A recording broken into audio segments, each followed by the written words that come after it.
Before I offer you my message this morning, I will say that I'm going to be using the word God over and over in order to be authentic to myself. But I would encourage you to, when you hear that word, to substitute any form or higher power that you might subscribe to.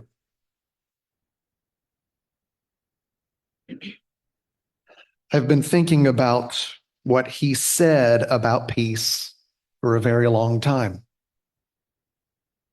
Those words continue to move us, I think, toward meaningful action. His example continues to inspire us to be more creative in our approaches toward justice.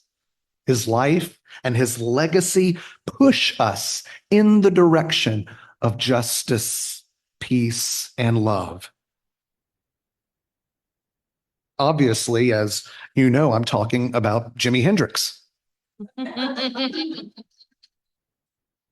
That's obvious, right? Now, it's true.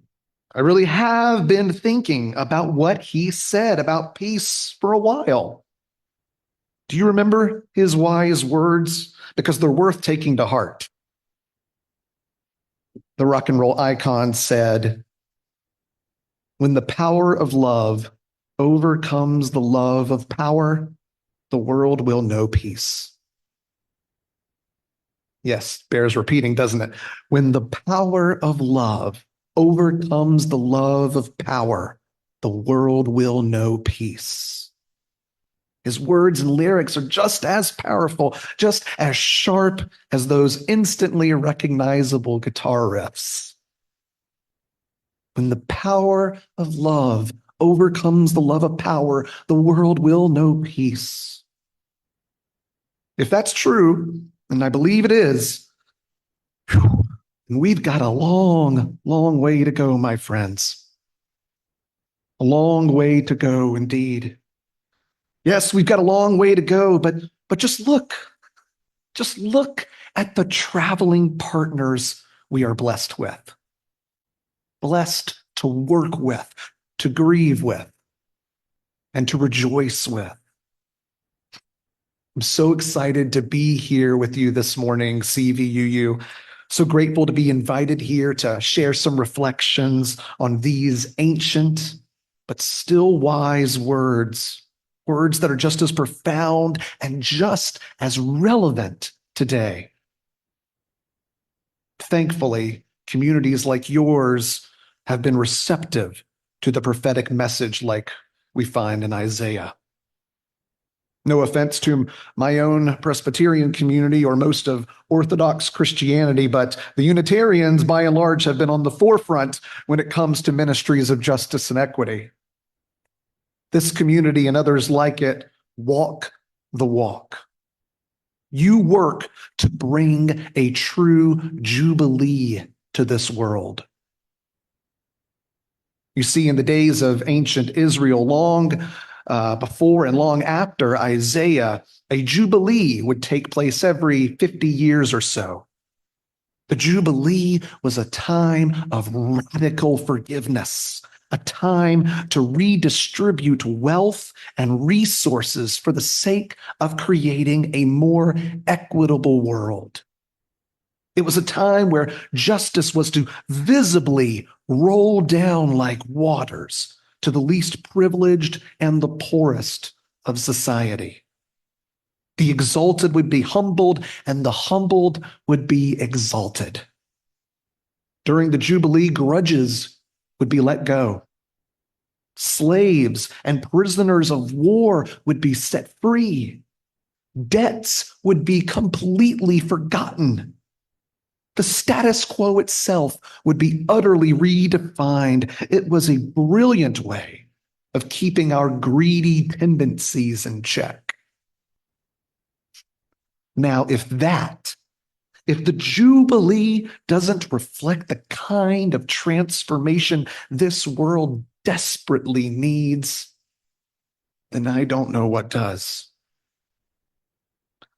But of course, as you know, we live in a much different world than in the days of ancient Israel. We are a far cry from a nationwide, much less global jubilee. Yes, we got a long, long way to go. This journey is long and winding. We know this, but we've come this far by faith, haven't we? God's grace is sufficient. God's grace is enough yesterday, today, tomorrow, and always. Lord knows we live in a much different world. Isaiah told us this. There is a breach in this world, an ever widening breach in desperate need of repair. And let's be real with ourselves. That breach isn't just out there in the underlying systems of oppression that perpetuate evil and injustice. That breach exists in here too. That breach exists here as well. There is a hole. There is a hole in our hearts that can only be filled by love and gratitude. A hole that seems like a chasm these days, especially those days when we find ourselves asking, am I really my brother's keeper? Especially when our silence and inaction results in violence as we just stroll past an injured fellow sojourner on the road, too busy and too self-absorbed, like the priest and the Levite on the way to work, that couldn't be bothered to even turn their heads. Yes, my friends, these days our world feels more capitalist than compassionate, more incorporated than commonwealth, more about me than we, more about mine than thine. Because you see, in order for a jubilee to work, people have to be more important than profit. Wellness must be more important than wealth. Our neighbor's needs must mean more than our net worth. And in order for a modern jubilee to come about, those with privilege have to first admit that they have it. Those to whom much is given must understand that more is expected of them. Those who claim to not see color must know that those are scales of their own making. Those who have gained the world through direct or indirect exploitation must be willing to surrender those resources. We must admit as a society that the so-called American dream has made a nightmare of so many lives and communities. We can't continue to prefer excess over enough. After all, Jesus taught that the love of money is the root of all evil.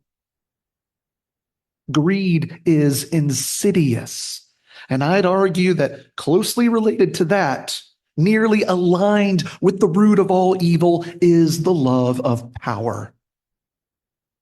That which seeks to lord oppressive interest over others. When the power of love overcomes the love of power, the world will know peace. When the power of love overcomes the love of power, the world will know peace. The world will know freedom. The world will know restorative justice. And let's be clear, friends, I'm not talking about peace in the conventional sense. I'm not talking about a trite kind of peace as in merely the absence of war or violence. I'm not talking about a peace that's rooted in the fear of retribution like the days of ancient Rome.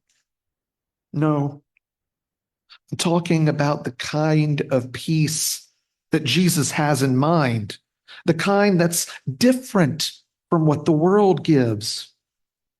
You recall his words, "Peace I leave with you.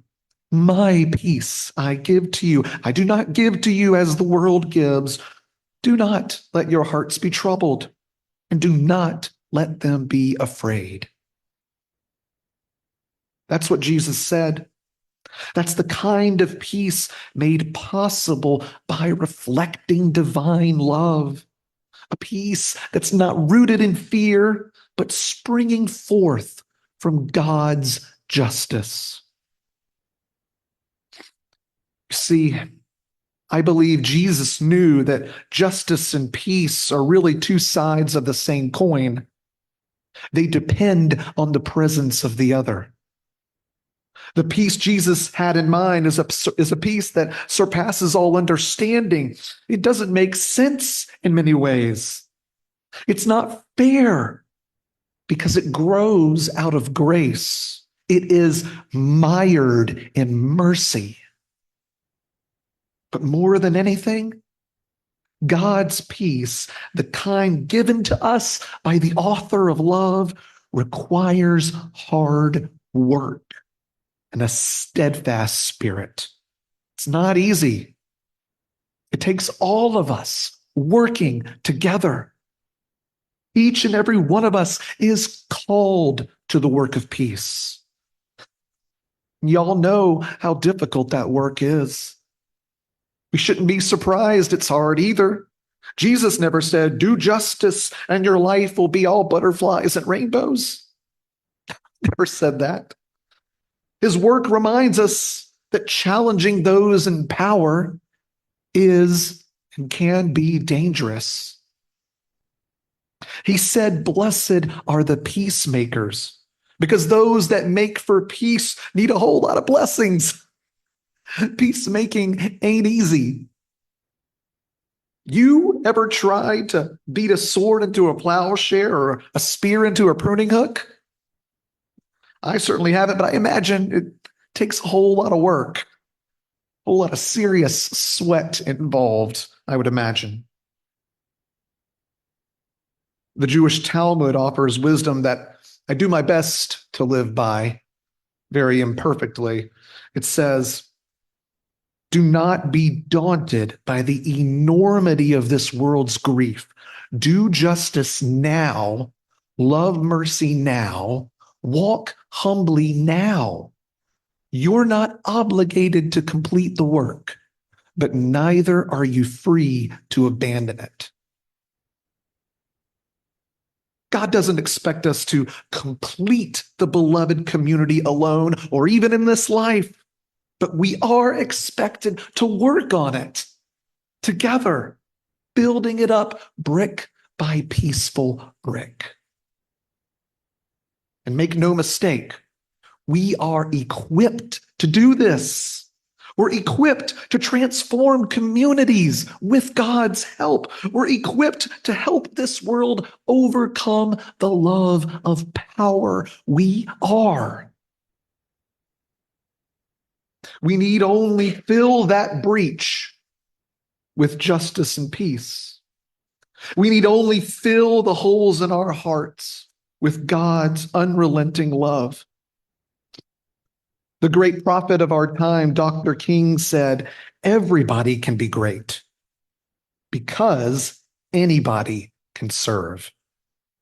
You don't have to make your subject and your verb agree to serve. You only need a heart full of grace, a soul generated by love. There is a breach out there in need of repair, siblings in faith. You've seen it, you've experienced it, you've felt it, and you know it. So let us then pursue what makes for peace and mutual upbuilding, because God's Jubilee is long, long overdue. May the Lord bless you and keep you. May the Lord's face shine upon you and be gracious to you. May the Lord lift up that holy countenance upon you and give you peace. Amen.